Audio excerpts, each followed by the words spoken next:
Welcome back. We are in the 2023-2024 season. We are so close to actual football. This Thursday is the Hall of Fame game, so we're kind of technically back. So welcome back, everybody. This is Stupid the Spread versus the Spread. I am Alex. That's Mike.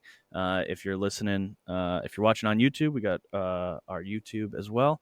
So thanks for tuning in. We're gonna do like we do every year. Two previews, one of the AFC, one of the NFC, and then kind of at the end of both, we'll just throw out our predictions for the Super Bowl. But we're gonna get right into it. Let's start with probably the toughest division I would maybe argue in the league right now, the AFC East. Mike, why don't you start us off? Tell us what you think and what you think is going to happen in this coming season. So I've been reading a lot and listening to a lot about the AFC East, and everybody's really excited for this division because there's been so much change and there's so much talent. And there is so much talent. I've just been getting this weird sense all day that I feel like something not catastrophic, but like there's going to be some sort of seismic shift in this division that sort of changes our expectations.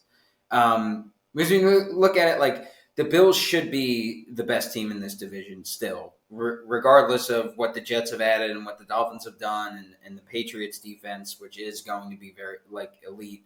The Bills should still be the best team. They dealt with so much last year. They have gotten worse on the defensive side of the ball. Losing Tremaine Edmonds is not, helpful. Jordan Poyer and Micah Hyde are a year older, but they get Hamlin back. Von Miller's another year older. So they have, there are some concerns on the defensive side of the ball, especially with Sean McDermott now running the defense. Yeah. The offense should be just as good. I think the Stephon Diggs stuff is overblown. They add Dalton Kincaid, who I think is going to be a huge playmaker for them. That was one I was actually thinking about looking up, like, offensive rookie of the year odds for him, which would be insane. I doubt a tight end has ever won that award. Yeah, so they should be just as good as they've been on the offensive side of the ball. Defensively is the only place where you say maybe they take a step back, but even then, they haven't been elite defensively anyway, and they've still been winning a ton. So it doesn't really matter. I think that what the Jets and Dolphins have done is are both exciting, but both have major question marks. The Jets obviously have their offensive line has not improved. I think everybody just assumes that it'll be better because they get guys back, and I think everybody thought they would address it in the offseason. But they haven't really. They signed Dwayne Brown. Mekhi Becton comes back. Elijah Vera Tucker comes back. So the Jets' offensive line, if those guys can stay healthy, which is a huge if, less for Vera Tucker. His was a torn biceps. Rashawn Slater's coming back from the same thing. So that's not really a recurring injury, but Becton's problems have been his knees, which for a dude who's like 370 pounds or whatever he is not getting better.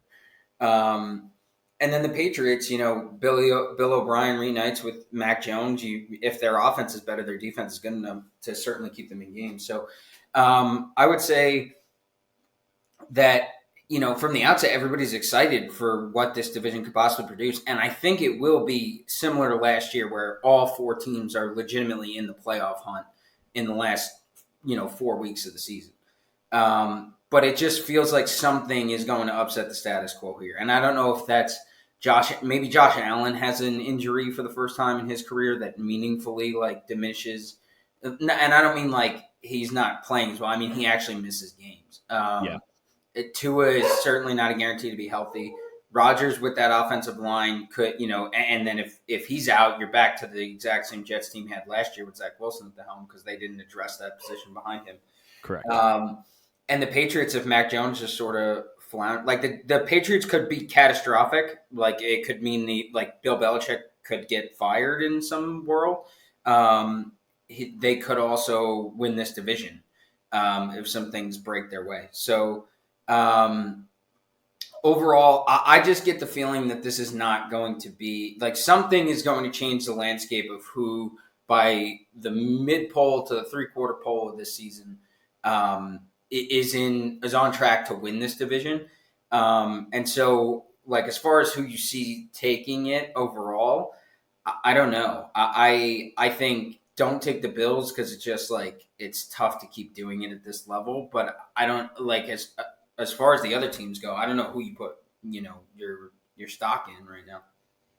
Yeah, I would agree. I think the Bills are probably still, in my opinion, the best team. I do think they'll win the East probably by like a game and a half when it all comes down to it. I think if you look at the toughness of these teams, right? Like, uh, it would shock me if the Bills are anything worse than 4-2 in the division, and I think that kind of propels them forward, right? Like, even if you split with both the Dolphins and the Jets and you sweep the Pats, I think the Bills just are overall a little better.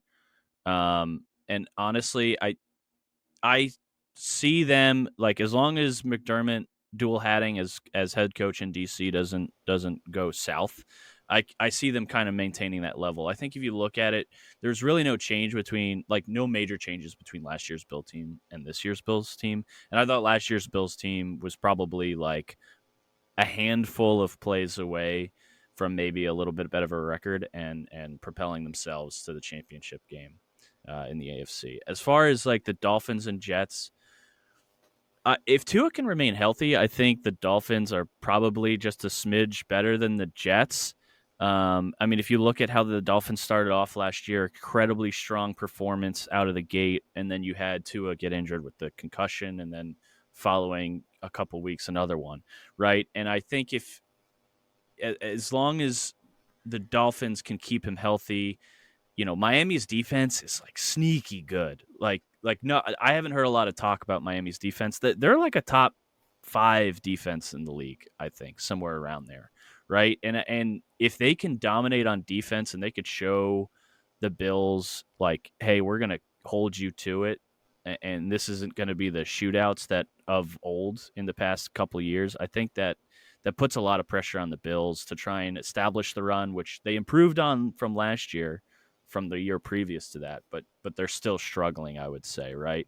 And the Jets, I mean, the Jets are also a team that has such a great defense, and you're wondering, with that O line, is Rodgers going to do great? Where is he going to falter? Is he going to look old, right, as he kind of progressed in his career? I wouldn't say he looked like a superstar maybe the past 2 years. And I think for the problem for the Jets, right, is the first 6 games of their season are hellish, right? You got Buffalo, then Dallas on a short rest, and then after the Pats, you got the Chiefs, Denver, and Philly, none of which are automatic wins. Even with the Pats, because they're an interdivisional rival, right? So I think it's like anything above 3-3 for the New York Jets starting out is good, and I think you're going to see a lot of people like, oh, the Jets were supposed to be good, but now they're 3-3. Like anything better than that in my mind's good, and then they have a much easier go around by week 7.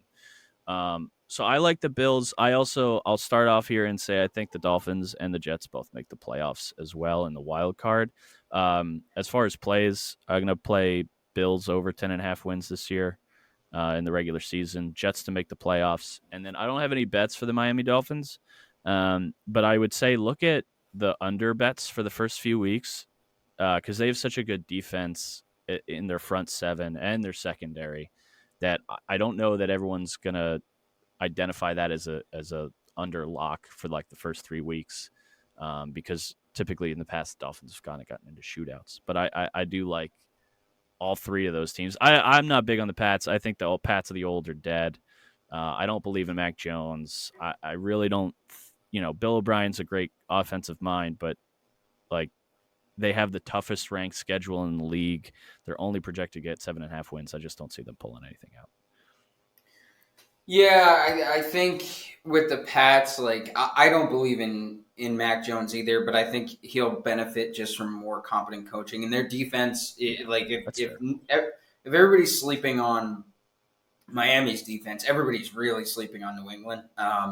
They've added pieces to a defense that was already fantastic. They're going to win a lot of slugfest games, but they always do. So it's like I, on one hand, as a Patriots hater and a proud Patriots hater, I see what you're saying, and I hope they go like 3-14 or whatever the record is now. Yeah.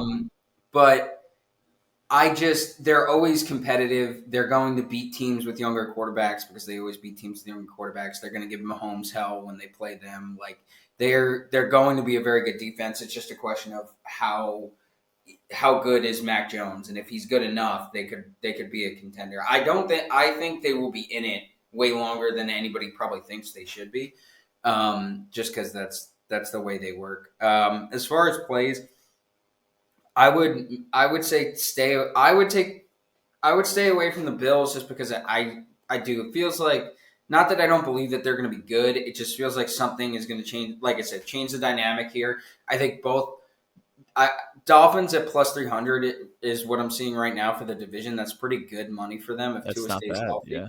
Um, Jets 250. I like the skeptic Jets fan in me just says don't take them until they show it, ever. So Yeah. yeah, And I think if you put a gun in my head, I would say Dolphins plus 300. I do like the Jets to make the playoffs as well. I think if this line is anywhere, maybe sprinkle like all four teams to make the playoffs. I doubt you can get it anywhere, but um, that would be. I would say it's probably a very long shot just because of how good the AFC North is, which we'll talk about next. mm-hmm. But I think at least three teams here are going to make the playoffs, and if one of the favorites, as we consider them, that being the Bills, Dolphins, and Jets, takes a step back, I think that creates a vacuum where the Patriots might step in there and take another wild card spot. But I think you're going to see a lot. Every team in this division contend for a playoff spot. I think you'll see every team overall, holistically, for the AFC, and I think you'll see every team in the North contend for a playoff spot. And then I think the West and the South are really where the AFC falls apart. So, yeah, I think it's going to be interesting, but I would say expect the unexpected here in this division overall, because I just it's never going to play out this way where you have like 3-12-1 teams. It just, somebody's going to have an injury, somebody's going to have a problem, and it's going to really tank their stock. So, yeah. Congratulations, Dolphins. You got me to pick you to win the division. I don't hate it. I just I'm not sold on the Pats this year, honestly. And like I'll kind of regurgitate this same comment here about the Steelers and probably a little bit about the Browns.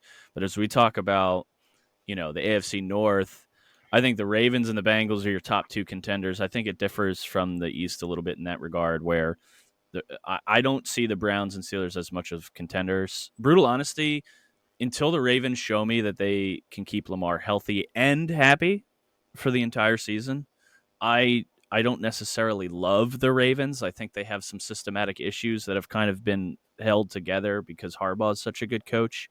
I think the defense leaves a little bit to be desired. But they are the second best team in the division, at least. And they have a strong chance. I do agree, or I would say they have a strong chance to overtake the Bengals.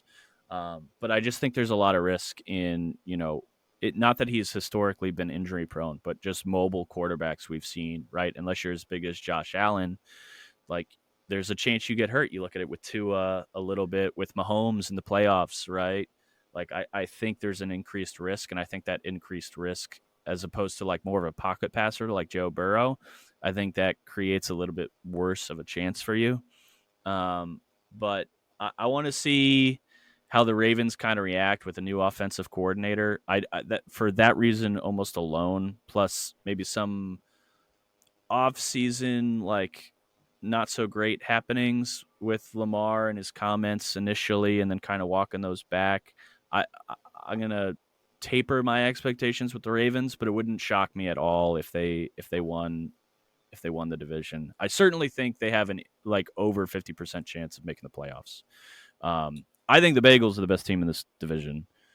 I think Joe Burrow is probably the second best or best pocket passer in the league.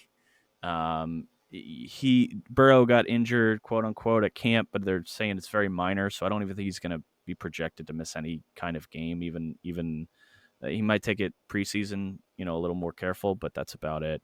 And they have one of the best receiving cores in the league. So I mean, if you aggregate that with like what the division has to offer, I see some value with Bengals plus 125 as the division winner.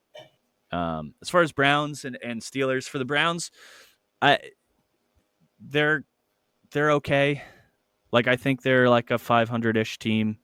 If you want to call it karma or history, the Browns have never struck me as a franchise able to kind of overcome that hump and become the team that they could be with the talent they have. So unless Stefanski, does a great job of bringing that team together, and unless Nick Chubb has unless he's basically the presumed MVP winner by week 13, I'm not too high on the Browns this year, and I don't really think we'll see them in January, February.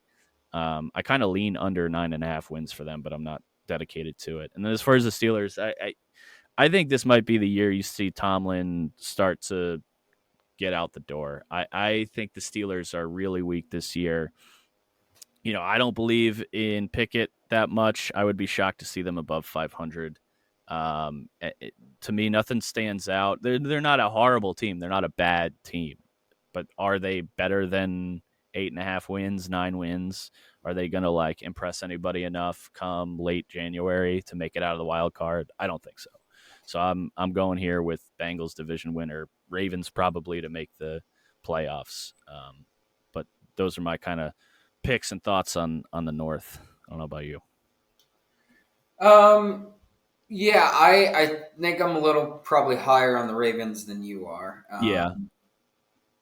I still think the Bengals find a way to win this division.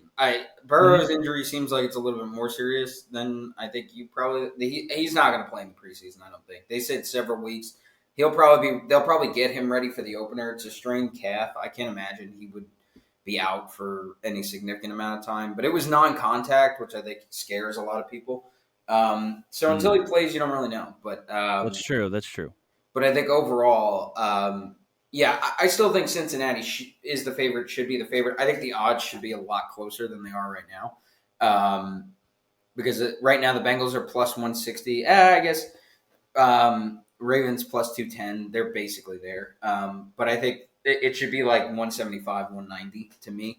And the only reason I say that is because I think new offensive coordinator Lamar signed his deal, and they have Andrews and Isaiah Likely at the tight end spot. They get Ronnie Staley back as a left tackle, and his wide receivers this year. And I don't know how many people realize this.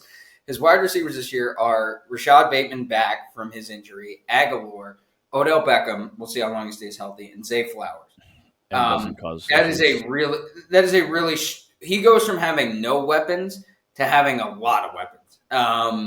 And the same thing with and. Are they top tier? No. Is anybody going to say that the Ravens wide receiver core is one of the best in the league? I don't think so, nor should they. But I think it's going to be a lot better than what he's had in the past. And I think Dobbins will be healthy. They'll have the running backs like they always do. So I think overall the Ravens offense should be better. Their defense is going to be their defense, it feels like. You could take the year personnel coordinator off the board. The Ravens defense is always going to be the Ravens defense. It's always good. Don't ask me to explain that. It always will be. Meanwhile, I'm talking myself into the Ravens. The Bengals did get better on the offensive side of the ball. Their offensive line should be a lot better. The Bengals wide receivers are still their wide receivers. They did lose both starting safeties from last year. So I think their front seven's still going to be pretty good. They still get after the quarterback. It's just whether or not they're going to be able to cover. That kind of concerns me. Now, they should still be able to play in a shootout with anybody, and that's why I think they'll still be fine. I think it'll be a very close two-horse race, as you said, between the Ravens and the Bengals. I think the Bengals, honestly, I think you're right, are kind of undervalued as I talk myself back the other way, based on the fact that they should be the better team and are over plus 150, which I think is good money for a division favorite. So I think I would lean there. So on the other two teams here, I'm high on this division overall because I think the talent level is pretty good. That's fair. I think there's key players and key positions that are very good in this division. I just don't know that when it comes together for these other two teams that it works. Yeah, I think when you look at the Browns, obviously they're all in on Deshaun, the creeper man. And whether or not he works out, You're right. I think this goes one of two ways, realistically. I think either because the Browns before Deshaun, and they didn't trade players, they only traded picks to get him, had a very talented roster, and were probably a quarterback away from being a legit contender in the AFC. So if all those things are still true, they should, like on paper, be able to come back and compete at a very high level, even in this division. So if Deshaun figures it out and turns somehow into reincarnated Deshaun Watson prior to his troubles, they should be very good. If he doesn't, I think Stefanski might be one of the first coaches fired because they've committed so much to Deshaun, both draft capital, money, public perception. Like they've invested in him more than I think. Like when you look at it holistically and how like they pissed off every owner in the NFL. Yep. Like how much they've put all of their eggs in the Deshaun basket. They don't have a choice to just say Deshaun's the problem. We're going to move on without at least changing the entire staff, like their approach organizationally before they decide they're going to go in another direction at quarterback. So that's why I say the Browns easily have the most variance out of any team in this division and maybe in the entire AFC because they could, if things shake out right, they could get what they want and they could be really, really, really good. If things go horribly, it could turn into an absolute dumpster fire, and then they're going to be the laughingstock of the NFL again because they traded for a guy who is a alleged sexual predator and dumped everything into him, and it blew up spectacularly. So it turns into a very boomer bust, sort of scenario here. I think they kind of middle out. Like I could see them as a 10-win team, really.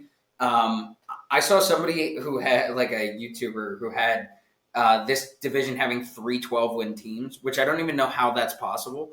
Like I didn't try to do the math on it, but that's crazy. Which one of them was the Browns. I'm not that high, but I do think and nobody's gonna. I don't think expectations are that high for the Browns. I think internally they're looking at the boomer bust scenario I just described. But I think externally, not a lot of people are really paying attention to the Browns or putting a lot of pressure on them. So I think it's one of those where we look around week 15 and then all of a sudden they have 8 or 9 wins and they're really actually in the hunt to make the playoffs, and and everybody's sort of shocked by that. And I think that that's certainly possible. And then moving on to the Steelers, Tomlin's a really good coach. Kenny Pickett showed some promise at the end of last year. They've only gotten better, especially in the offensive line, which I think was probably one of their biggest problems. Their defense should be better, and they're always a frisky team. So that's why I think I look at the AFC East and the AFC North very similarly in that you have a bunch of teams who you could see a world – actually every team where you could see a world where they make the playoffs. And that includes, to me, the Steelers and Patriots. I actually think the Steelers on paper might be a better team than the Patriots, given their, the defense not as good as the Patriots. But I think you can make the argument that their offense is probably better talent-wise. So overall, I think realistically this comes down to the Bengals or the Ravens and whether or not Lamar gels with his receivers. I think that's a big part of that because I think they're going to be very good if he does. But I'm not as low on the bottom half of this division as we see it right now as you are. I think these will be the two divisions that are really providing the bulk of the AFC playoff spots. Yeah. I should clarify. I don't think the Steelers are going to be terrible. I just think if you look at the Browns, right? Early bye in week 5, hellish middle of the season, ending with 2 good teams. I think that's tough. And then when you look at the Steelers, I don't see what they see in Kenny Pickett. And I hope I'm wrong, right? For the sake of Steelers fans. And I like watching Tomlin coach and honestly, he gets his guys up. So anything that would be considered a disaster of a season, I just don't also see happening. But I see the Steelers as like if the Steelers were 8-9 or 9-8 and not in the playoff conversation, I don't think anybody would be surprised come the end of the year. No, I don't think so. I was gonna say, what is the Steelers team total over? It's 8.5 wins. Yeah, if I was gonna guess, I would have guessed it was 8.5. I'm assuming the Browns are probably 1 win more, 9.5. Yeah, Yep. That those all feel right. Like I could see the Browns being a 10-win team. I'm assuming the Bengals and the Ravens are somewhere around 12. I think they're like 10.5 or 11. Yeah, so I mean, if anything, maybe you take the team that you like out of those two on the over. Yeah. I personally, I think the Bengals for the money as far as the division winner, probably the better bet here. But I don't shame anybody who thinks the Ravens might take a step forward. It's just we've seen the Bengals do it, and we haven't seen the Ravens do it with Lamar in this iteration and a new offense. So there's also a lot of variance there. I don't think like the floor is that low. I mean, I think the floor for the Ravens is they're about as good as they were last year. Probably better if Lamar plays the whole year. I would agree with that. Yeah. Yeah, but I think the ceiling for them could be really, really, really good. So yeah, I think stick with those two teams, but overall I would be high on this division if you're putting in any sort of preseason win total bets.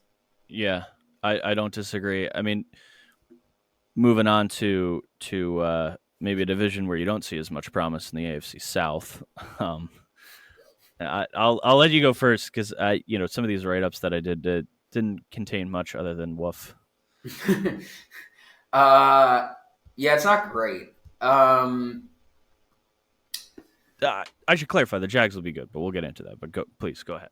The Jags should be good, but I as far as AFC contenders, like they're not like what are they out of the teams that we've talked about? They're probably closer to the Browns than they are any of the Bengals or Ravens, Bills, Jets, Dolphins. Like they're like as unless far Trevor as like goes off. Yeah, and that's not even we're not even talking about the Chiefs yet. So yeah.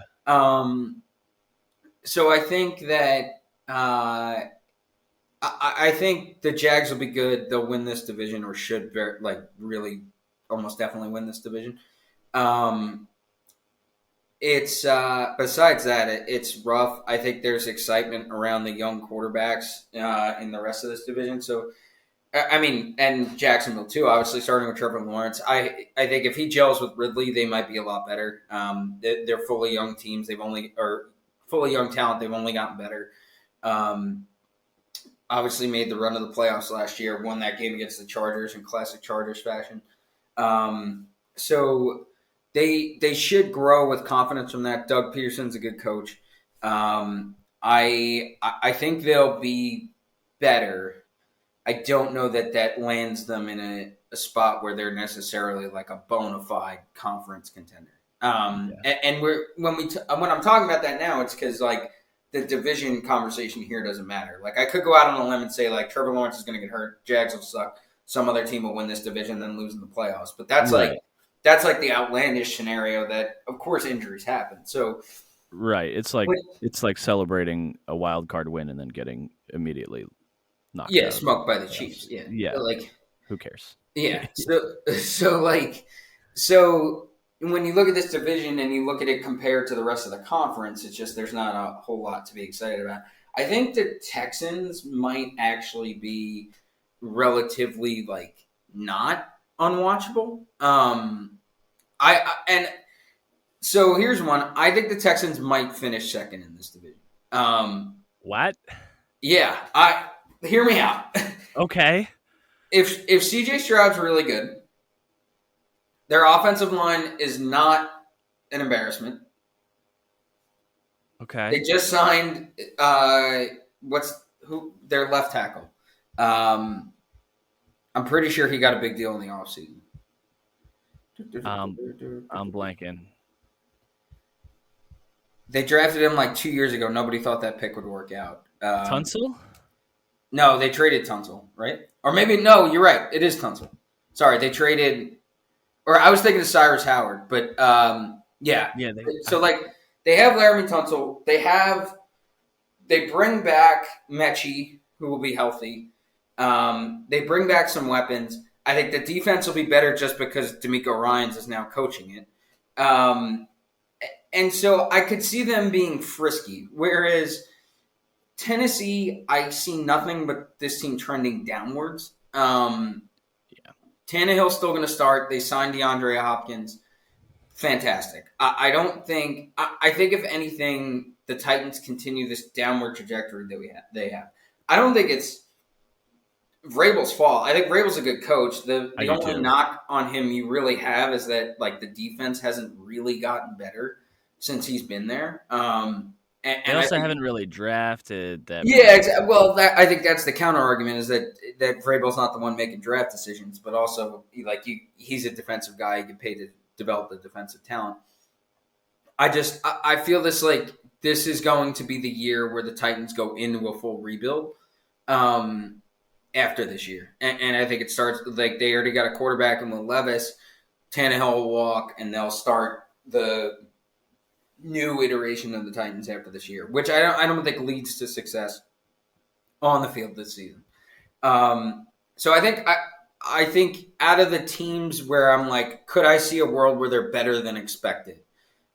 Indianapolis, I don't think so. I've been on the record as like I'm down on Anthony Richardson sort of person. I think he's an incredible physical specimen, but I think when we talk about, everybody loves to make the comparison to Cam Newton, but Cam Newton had way more on the field success with way less talent than Anthony Richardson did at Florida. So I think Richardson will be probably fine. I just think he's going to struggle out of the gate, and that'll knock the Colts out of contention. And I just think around him, there's not too much to get really excited about. The offensive line is not what it used to be. The weapons are kind of meh, except for Josh Downs. Shout out Josh Downs, go Heels. And then, the defense is going to be mid to below mid. So, there's nothing really to get excited about to me with Indianapolis as opposed to the Texans. I think if things break right, they could take a step forward. Again, I'm looking at I think there's more variance there than the other two teams. Overall, this division will probably be very bad. The Jags should walk to a division title. Mm-hmm. And then, like we talked about, I just don't see them as having yet overcome some of the bigger contenders in the AFC. Yeah, so I'll start out. My favorite play from the AFC for this year is Jags division winner minus 150. I personally think that I'll start off kind of going in order here, but I think the Houston Texans are probably about 1.5 to 2 years into a 5-year rebuild. I don't hate what they've been doing, but if you have a new head coach, defensive coordinator, offensive coordinator, and new quarterback, I don't think that gels in the first 17 weeks of the season, right? Even with a weak division. Now, I could be wrong, but if I'm looking at their schedule, right, and I'm looking outside of them playing the Colts and the Titans, the Texans are only favored, in my mind, maybe against two teams, the Bucs, who are going to be terrible this year, and we'll talk about that, and the Cardinals, who are going to be the worst team in the NFL this year. Who I also will talk about that in the NFC review. But I don't see where the Texans get 6.5 wins, which is their total. And I think they probably need that's extremely high. I'm high on the Texans, but I think 7 wins would shock a lot of people. Yeah, with a week 7 bye, so you don't even have that late season bye to maybe get over the hump on teams that have just quit, right? So I'm kind of out on the Texans. Seeing them play last year was violently upsetting at times. So there's hope for the Texans. They're doing the right things. But what you got to hope is that D'Amico Ryans is able to coach C.J. Stroud up, and then everybody kind of gels moving forward. Yeah, I do think 6-11, and they'd be that was better than expected. Correct. So they could hit the under, and you could still be they're frisky, especially if Tennessee and Indianapolis sort of implode. Right. Anyway, right, continue. And you probably get one frisky win against the Saints or some shit, right? But as far as the Colts, I have below average expectations for the Colts. I think they're a little better than the Texans.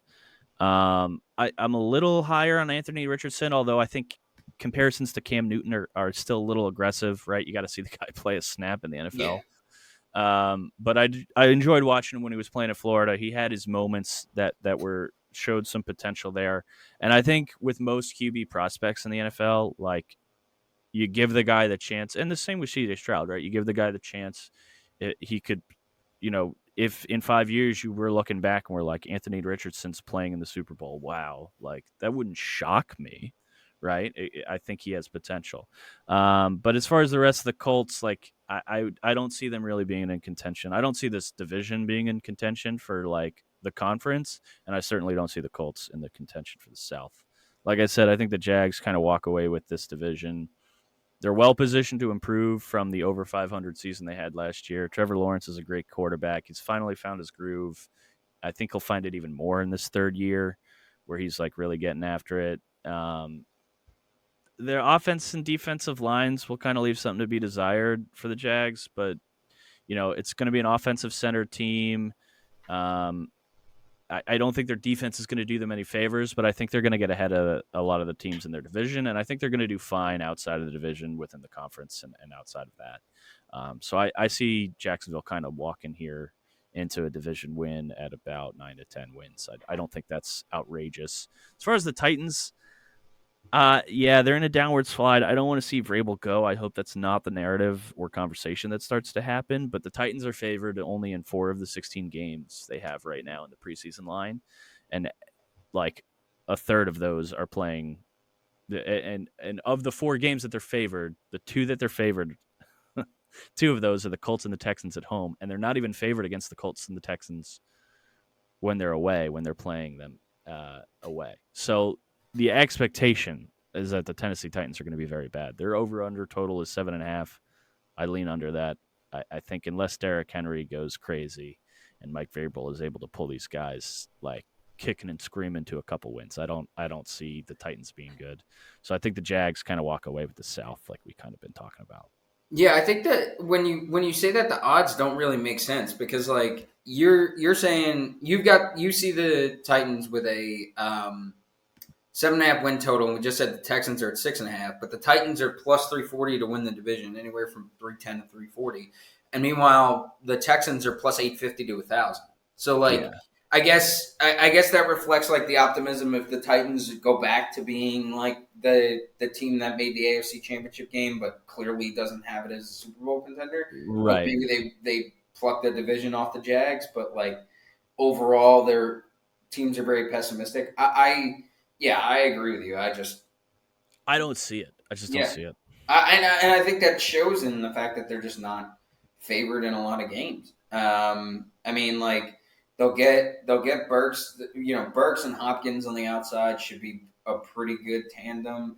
Their offensive line, I can't imagine it has I can't imagine their advanced numbers are any good. And they lost Taylor Lewan, retired, so they had to plug holes there. So I don't know.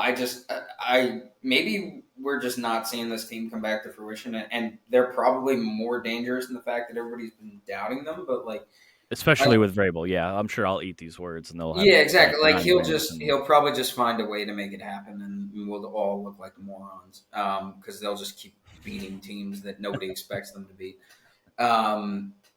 Yeah, and so like 7, maybe I'm talking myself into like over 7.5, just because like even like 8 and 9 is still below 500, but like this team they might just be the Patriots too. Like they might just be like 8 and 9, not make the playoffs, but are not bad.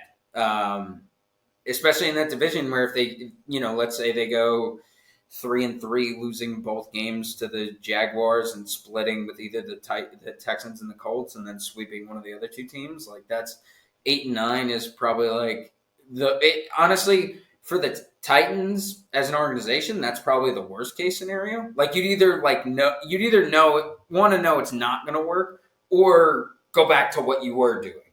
But being squarely 8 and 9, like 10 to 15 pick in the draft, and just don't know what direction you're going in again, really doesn't feel like a good solution. So I don't know. It's interesting to see what will happen with them.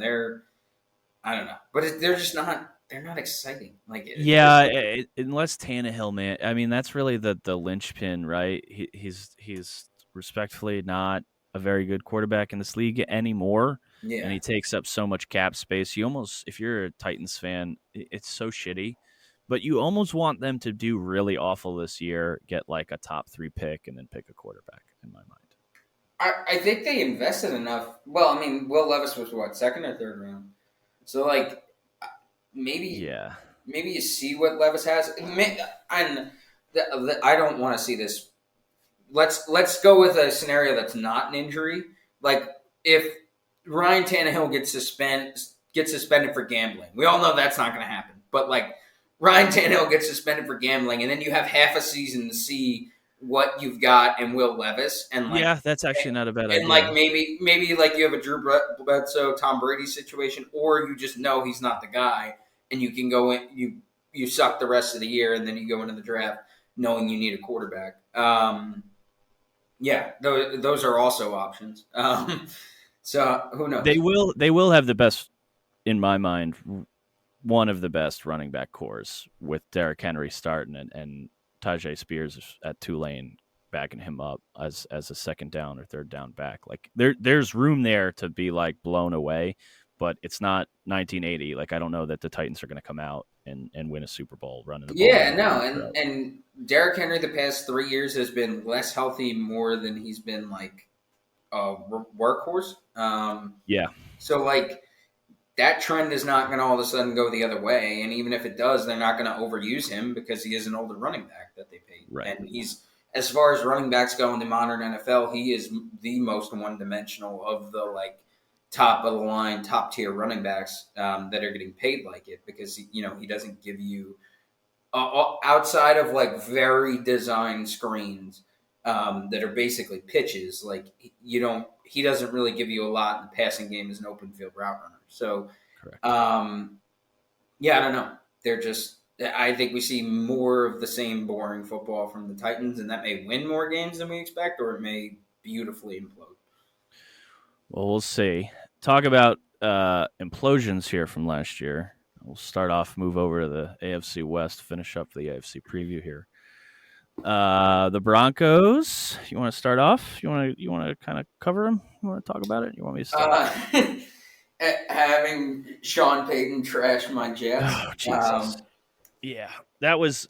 I like Sean Payton. That was tough to hear him talk about another coach. Here I'll start off. Look, the ugly, right? That last year, that was bad. What the Broncos went through was bad.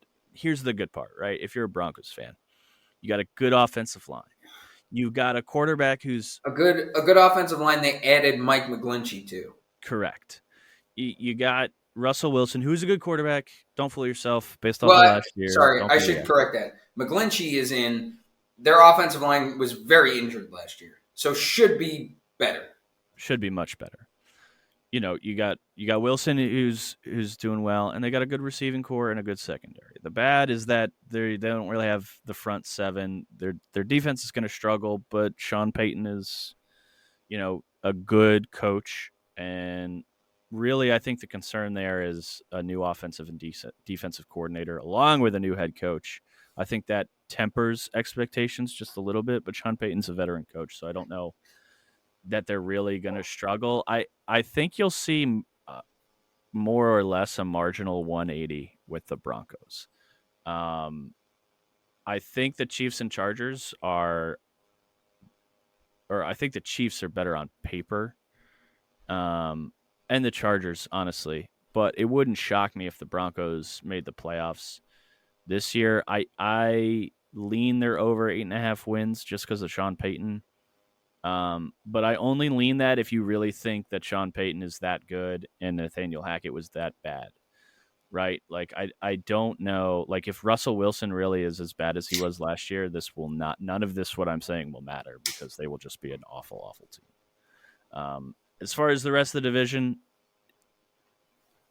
if you're a Chiefs fan, your only concern because they basically have the same team was Eric Bieniemy the mastermind behind their success, or was it a dual thing between him and Andy Reid, who's a great coach, or was it all Andy Reid and you're fine, right? I think easily the Chiefs will handle this division for the most part, unless the Chargers like really show me something that they haven't with their soul crushing losses over the past 2 years. But I think the Chiefs, like, I don't think there's much else to say aside from perennial contender for the next 10 years with Mahomes. Great coaching, nothing much has changed. As far as the Raiders, vote of no confidence on my part. I don't love Garoppolo. I don't think he's above Derek Carr in any way. I don't see much improvement based on, um, you know, the offensive side of the ball, like who's playing aside from Jacoby Myers. Obviously, Devontae Adams still a huge threat to like even the best cornerback, right? But I don't know that the removal of Carr and the addition of Garoppolo makes the Raiders like some sort of contender against the Chiefs, Chargers, and a newly reformed Broncos team. And as far as the Chargers, I like the Chargers a lot. I think they're a good team. I think Justin Herbert is, you could easily argue, is a top 5 quarterback in the league, and an offensive line that, ranks 10th in the league. And then I think their running back and receiving core is like 11 and 12, right? So they're a good team. They're like a top 10 team in the league. It's just that they've had so many soul crushing losses. Is that Brandon Staley's fault, or is that just like the way the cookie crumbles for the past 2 years, unfortunately, and it has nothing to do with coaching, right? He's got a new OC, so we'll see how the Chargers do. I'm hoping they do well. I don't see them overcoming the Chiefs, but it wouldn't shock me if anybody but the Raiders, like everybody in this division, could possibly make the playoffs. Definitely Chiefs, but I think Chiefs walk away with this. I have over 11.5 wins for the Chiefs as well, and I have over 9.5 wins for the Chargers. That bet is literally a bet hoping that Brandon Staley is not incompetent and that the Chargers will stop having these like awful, awful, awful last minute collapses. I'm very low on this division outside of the Chiefs. Really? I got smoked by the Chargers. Were my AFC pick last year. I ate the cheese, as did every offseason reporter. I'm low on the Chargers this year. I think Kellen Moore to Joe Lombardi is at best a lateral move. I don't think you're getting anything that much different or inventive scheme wise. They get Slater back, which I think is a huge addition at left tackle to help protect Justin Herbert. They'll be good offensively. They added Eric Kendricks on the defensive side of the ball, and they added a couple guys in the draft. But J.C. Jackson was terrible last year, and their secondary hasn't gotten really better personnel-wise. Yeah. And to me, I do think it's a Brendan Staley. I see this. I would take the under on their 9.5. Maybe not the under, but I would take them to miss the playoffs. Because I don't, especially when you look at the rest of the teams in the AFC, I'm really, really low on this division outside of the Chiefs. I would say, though, if the Chargers can stay healthy, like if Joey Bosa on the defense can stay healthy, I think that changes the dynamic of their defense, and I think that changes the dynamic of how we view some of those games at the end of the season where they kind of collapsed, right? I think Brandon Staley's probably the weak link, but maybe he's not, and maybe like just bad things happen to the Chargers. Yeah. And if they could stay healthy, they'll be well and above what people expect. No, I think on paper you could talk yourself back into them, but I just do bad things happen to the Chargers, or do bad things happen to bad people? Like because they're the Chargers, like that because and two are like, is it just external bad things, or is it because they're the Chargers? They are the reason why bad things are happening, and right. I tend to fall on the latter. I'm low on the Broncos as well. I think it is a Russell Wilson problem. I don't think like Nathaniel Hackett could have I get it, his own personal quarterback coach and maybe being too catering to the players, fine. Like you can get to a certain point of mediocrity, but the biggest selling point that we've gotten on the Broncos is that they bring in Sean Payton and his offense. The offensive line should be healthier and his weapons should be back. Well, he's already lost Tim Patrick to IR. KJ Hamler stepped away for a heart issue. And I just overall I don't think Russell Wilson is going to rebound to the quarterback that he was in Seattle immediately. Because with Tim Patrick and Hamler gone, part of the reason he was so successful is because of how well he threw the deep ball. And there's nobody to throw the deep ball to. That's fair. Besides Jerry Jeudy, I guess. Yeah, no, he can probably have a pretty good season. But besides that, Russell Wilson was one of the worst quarterbacks on short yard throws in the entire league last year. I would be interested to see how he was also one of the worst at sacks under pressure. So that's one of those, shout out to Mina Kimes for that stat. He's not going to get more elusive as he gets older. So you're betting on the offensive line to take strides forward. You're betting on scheme to make his life easier. They get Javonte Williams back in the backfield, but I don't know. I just don't see the crazy improvement from a top of the draft team up to a playoff contender. I think they're going to be mid-range, mediocre at best. I think 8.5 wins. I could totally see an under. I could see a 7-10, 8-9 sort of season. And same thing I agree with you. I think the Raiders are going to be terrible. So on the whole, I would take each team, definitely the Broncos, and I think the Chargers too, to miss the playoffs. And I wouldn't be shocked at all if only one team gets out of the AFC West, and that's the Chiefs. Now, I think the Chiefs are going to win the AFC because they're in part because I'm low on the rest of the division. I think their overall schedule will play out a lot easier, they'll be prepared in the war of attrition that's going to go on against the teams in the AFC North and the AFC East, who I've already said I think are going to comprise the majority of the rest of the playoff teams. I think overall, the Chiefs will be fine. Their offensive line without Orlando Brown Jr. will be slightly worse. They've lost some weapons on the outside, but it's Patrick Mahomes. And until Patrick Mahomes doesn't do it, you don't bet against Patrick Mahomes. Their defense should be about as good as it was last year, which clearly won the Super Bowl. So, and they'll make some moves in the middle of the season. They'll make some adjustments. They always do. I think losing Bieniemy, I don't think Bieniemy's a bad coach, but I think they succeed on offense because of Andy Reid, not because of Eric. Yeah. So, okay. I think overall, I would hammer the Chiefs over because I'm so low on the rest of the division. Take the Chiefs. The Chiefs should get the 1 seed because of this division. Overall, I think that you'd be crazy to not take the Chiefs to win the AFC again, to win this division again. Yeah. Aside of that, you can keep the rest of the AFC West for me. I'm not a fan of the rest of these teams.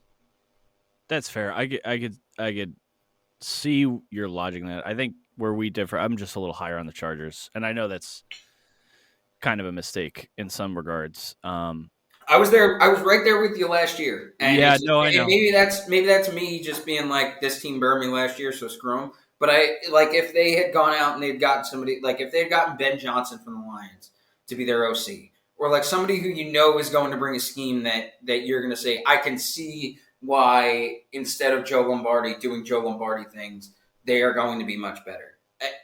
Kellen Moore is not moving the needle to me where I go, Justin Herbert's going to be continued, because their offense was already good. So, you haven't solved the problems. Which was really with them on defense. Yeah, it's defense and game management, and that's the Chargers' problems. So, and you haven't solved any of them besides adding Eric Kendricks and a couple guys in the draft. You haven't solved the personnel problems. You haven't. Brandon Staley runs that defense. You haven't solved the schematic problems, and it's still the same guy making the 4th down calls, taking timeouts, doing all the things that game managers do. So, yeah, forgive me if I'm just not high on the Chargers, bouncing back and turning into the team we all thought they'd be last year. That's fair. All right, run me down who you think's going to take the AFC, who you think the divisional matchups will be, or who you think, rather, the AFC Championship matchup will be. Who do you think wins each division, and then who you think makes it in the wild card? All right, so I've already said I think the Chiefs win the AFC. I think the Chiefs will play a team they haven't played. so far in the AFC Championship game, and I think the most likely sources are going to be either like there's only three teams to me that really come to mind, and that's the Ravens, the Jets, or the Dolphins. I think one of those teams will find a way in. I'm high on the Bills, and I think there's certainly a world where the Bills win this conference.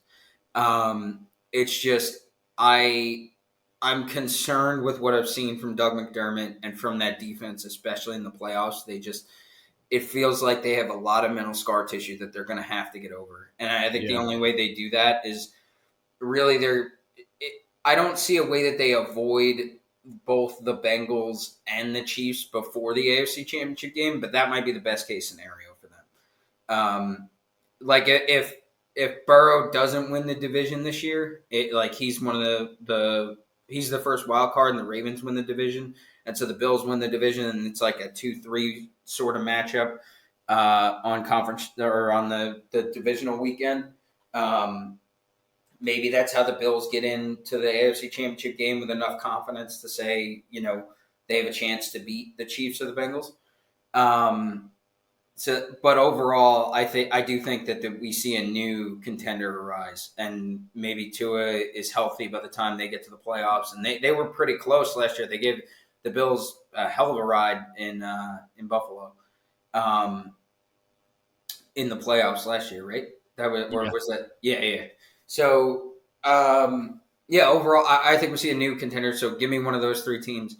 And then overall, I would say I think division winners. I'll take the Dolphins because I said that. I'll go with I said the Bengals, the Jags, and the Chiefs. I think your playoff teams then are the Jets, the Bills, and the Bengals. And it shakes out from there. But I think it's still the Chiefs again. They win it over a new team in the AFC Championship game, and Mahomes is still Mahomes.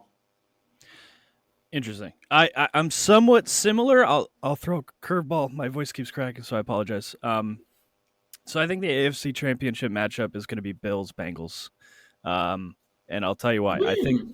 I think the Chiefs are a very good team. I think losing Bieniemy might throw a wrench in like how they prepare. I think he's a very good OC. I think losing him should mean something. I don't think they just sleepwalk essentially through the playoffs into the Super Bowl like it sometimes feels that they do. And it is hard to go back and repeat. So that alone for me, I have Bills Bengals with the Bills having the bye, which is how I think they kind of get there.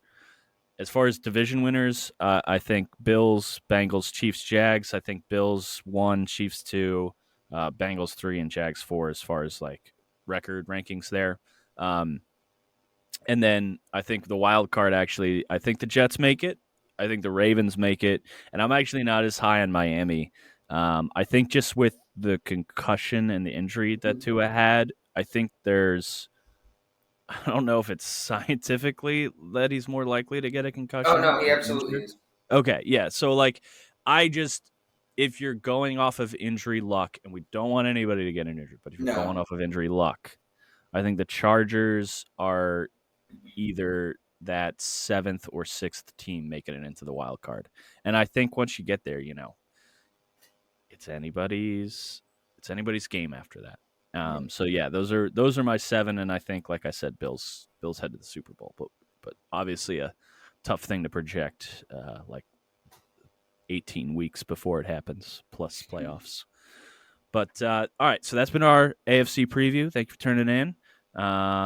Listen in and tune in for the NFC preview, which will be recorded here in a moment. Thanks again.